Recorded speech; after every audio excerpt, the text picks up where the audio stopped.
This is such a fun part of this project where we get to put all of our applique pieces together, and especially with these fun little jack-o'-lanterns. As you put these together, they just start getting their own little personalities. So I have all our parts and pieces here for one of our jack-o'-lanterns.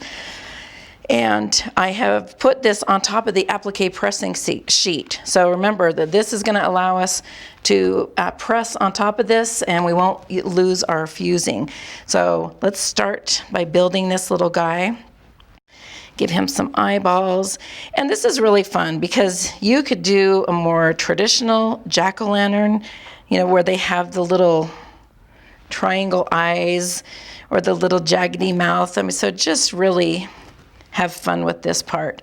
This is kind of fun. We're doing these little teeth that are out of the same fabric, so it's giving this illusion that we've actually done something really hard, but it's actually really easy because we're going to just lay those right on top.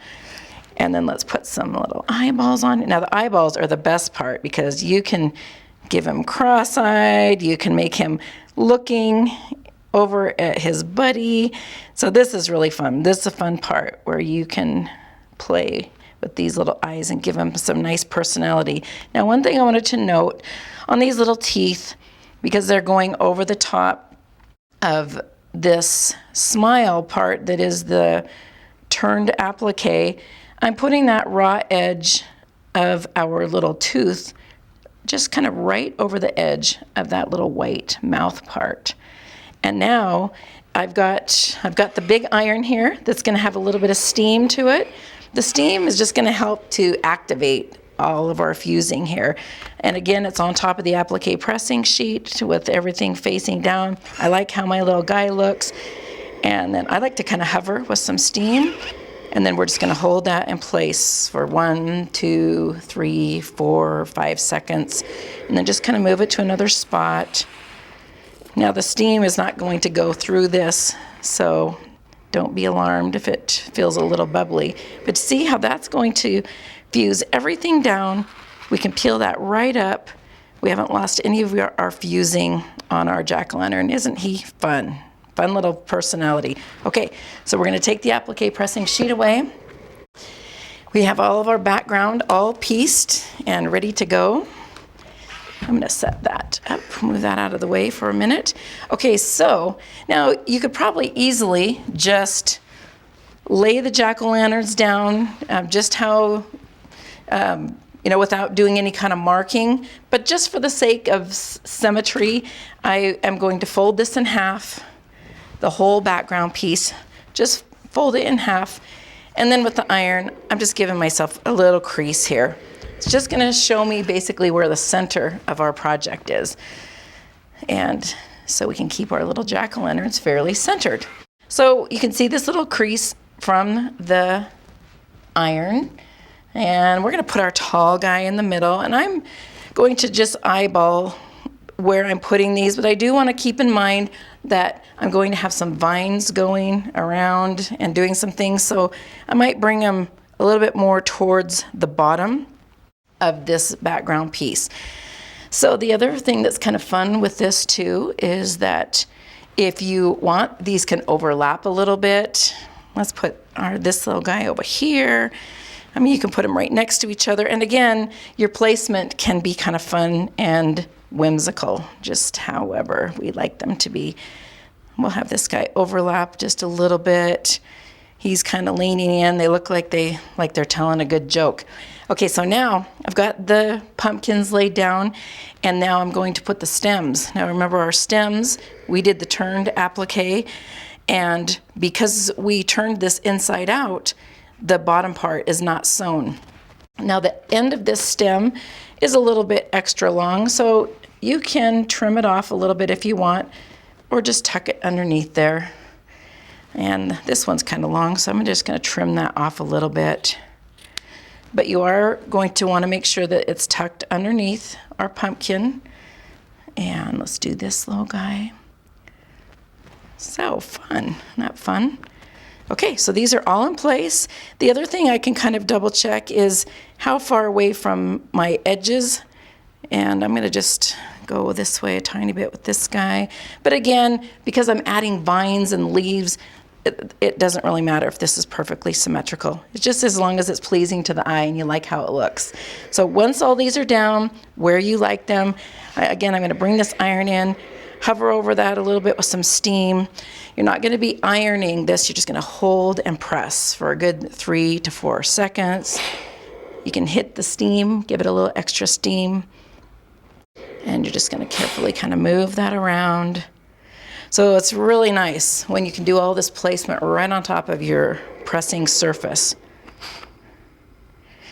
And go around. I should be counting 2, 3, 4 seconds. Some seconds are faster than other seconds. Basically, you want all these edges held down nicely. It's going to make the sewing part so much easier if these are nice, if all the edges are really nice and fused down. We've all had that. Nothing's worse than sewing and having your applique start shifting with the weight of that presser foot from the sewing machine. So take a little bit of extra care during this time. Make sure these are all nice and pressed down. One thing that I do want to mention is, let's say for some reason you just feel like you've lost the stickiness, that you don't have that fusing. This is a good time to use the Elmer's washable glue stick. If you have a little piece that just won't seem to stay stuck down, you can use that glue stick. You can use either the white or the purple. You just want to make sure that it's the washable school glue, and then just hit that. This one doesn't actually need the steam as much. It's not going to hurt it, but it'll just give you that little extra adhesive if you feel like you need it on any of your applique pieces.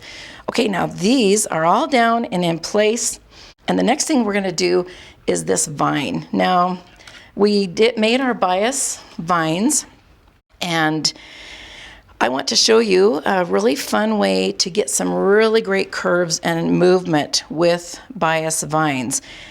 When you're going to put a vine on a project, especially this one, if we're talking about this one, it's kind of easy to just finger draw. If I finger draw, I'm thinking, well, there's a lot of room over here for some vines, so maybe I'll start here and we'll come over this way, and we want to do a little loop-de-loop. And in this project, I kind of like having this vine kind of come out into the border a little bit too. That's really cute. And so finger drawing is a good way to kind of see where you would like. And also, another little trick is to take a string or just a little tiny strip of leftover fabric and just kind of lay it out. Kind of lay it out and see what this little vine is going to look like, kind of where you would like it. Just kind of getting an idea. It's like, well, maybe I'd like it to kind of go over here, and we'll do a little loop. So if you have a little string or something like that, that's going to give you a little bit of an idea. Now I need to grab my pencil and my marking pen. Okay, so I kind of have a little idea of where I want this to go. Now again, marking this is going to be just a guideline. And so I want to say I want to come out this way, and my pen is pretty dim. Let's see if there we go. We can see that a little bit better. And again, just a little bit of a guideline. I'm making a big loop here. I can see it. It's not imaginary. And we're going to come around down this way. Just giving me a little bit of guideline. And then this one, it's like, well, this is starting at the top, so I want to do another vine, and we're going to come up this way. And we'll do a little loop here. So a little idea of where we want those vines to be. Now, I already fused these pumpkins down, right? But a little part of it is easily going to lift up, especially when it's that turned applique with the interfacing. Fusible applique is not going to lift nearly as well, but this is going to lift just fine. So in order to do this, I need to kind of turn my project around, because when you're doing the vines, I'm right-handed, so I like to be pressing kind of from right to left as I go on this. Now, you can never have too many irons. I love the big iron for when we need the steam, But the smaller mini irons are fantastic for small detailed work because you can really get in there and do a really good job. So I'm going to bring this and I'm going to put it under here. Now for this, we are going to be using the liquid glue. The liquid glue, when it's fabric to fabric, just has a much better seal, and I feel like you just have a lot better control. If you want, you can try it with the glue stick, but I really like doing it with the liquid glue. I'm just putting a little dab of that glue underneath here. Now our bias strip, remember that seam is on the back, so of course that's going to be on the bottom. And I'm going to tuck this in here where this is coming out of the pumpkin. And then I'm going to just kind of heat set that down with the iron, just so my starting point is nice and secure. Let's see, get that. Okay, then I'm going to tip this back and I'm going to put a little bead of glue. Now remember that this glue is water soluble. So if a little bit of the glue gets on your background fabric or a little bit on your applique, you can, after you are done sewing, you just come back with just a little damp sponge and just wash that right off.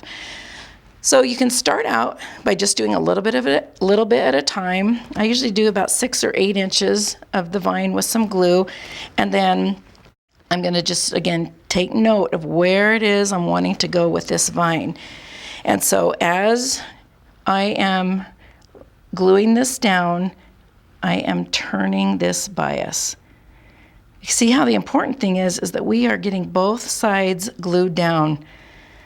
See how you can get that really nice curve? Let's see, I got a little bit of glue left.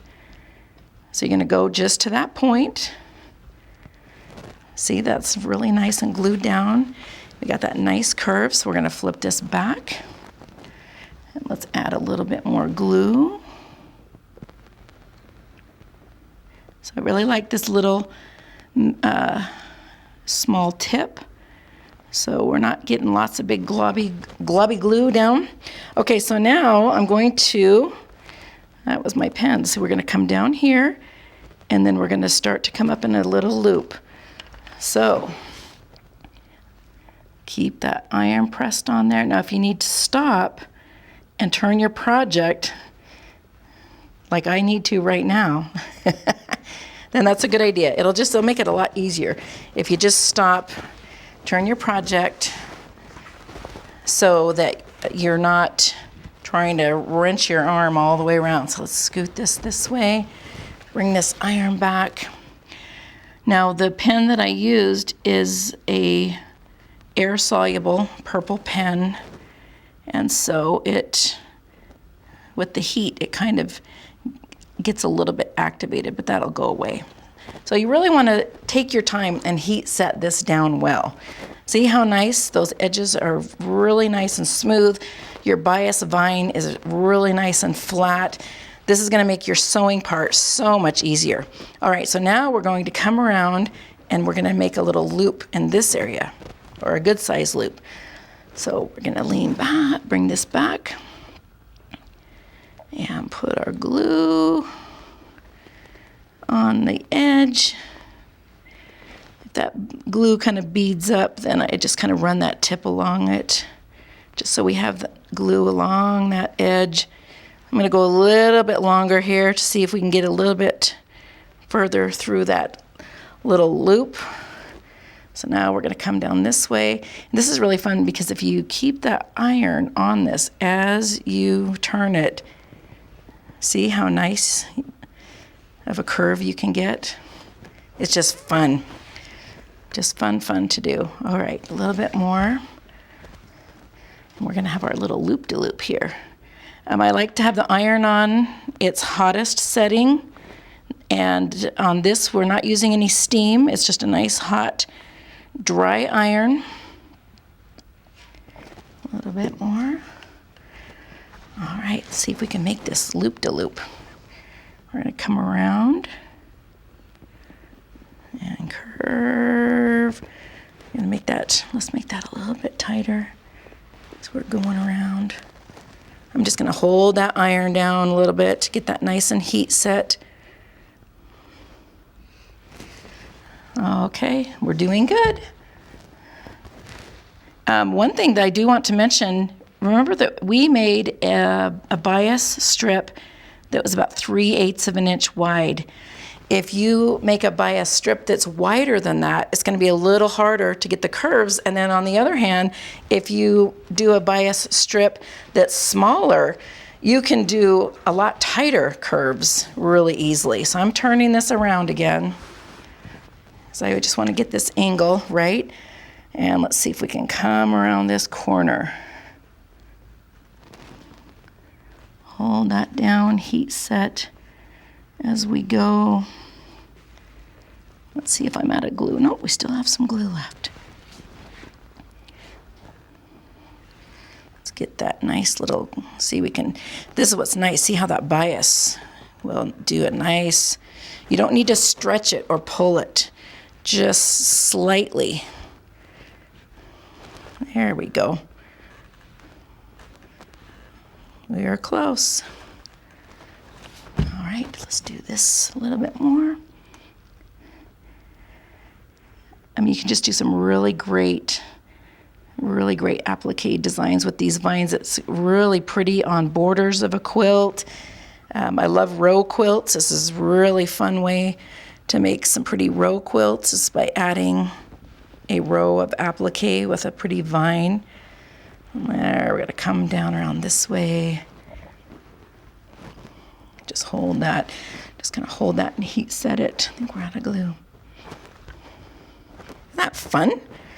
Nice little loop-to-loop. Now, if you have any part after you're done, if you have any part of this, when you go back and you see a little spot that isn't glued down, we'll go and check it after we're done and just see if you need to do a little bit more. Okay, coming down and around, we're going to come into our border a little bit, which is fun.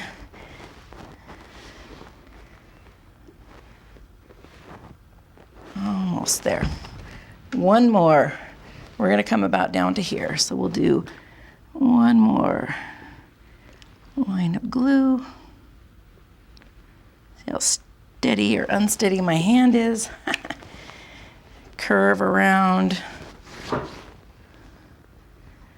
we'll end about right here because we're going to put a leaf at the end of this. So just hold that down. Get that nice and heat set.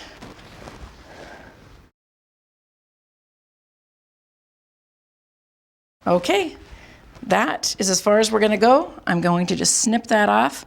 You don't need to, but it's just a habit. I snip it off at a little bit of an angle. And let's check that out. Isn't that fun? And then I'm going to add another one over here to put a leaf at the end of that.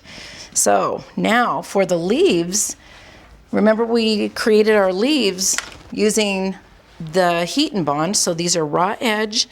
And when you cut your shape out, then you are just going to fold this back and peel that paper off. You want to make sure you're peeling that paper off of the back, and now you've got a nice fusible applique. And these can just be placed, I like to place this point well over that raw edge, and these can be just placed around where you think that would be fun. We did a few different colors, so you can get some different looks. Peel that paper off, maybe. And we'll put a leaf right here coming down. Now I'm just butting the leaves up to the bias strip. I think that's going to make it the easiest to sew. One more. Okay, now remember that these are the raw edge, and so we are going to just iron those. They don't necessarily need the steam. I'm just going to use the little iron, and we're just going to hold and let that get nice and set. You want those edges to be really nice and fused to the background. Now we are going to sew all of these down, but like I said a minute ago, it's going to be so much easier to do the sewing if these are really nice and fused all along the edges. So I might add a few more leaves. I'm going to add this other vine, and then we're going to be ready to do the sewing part.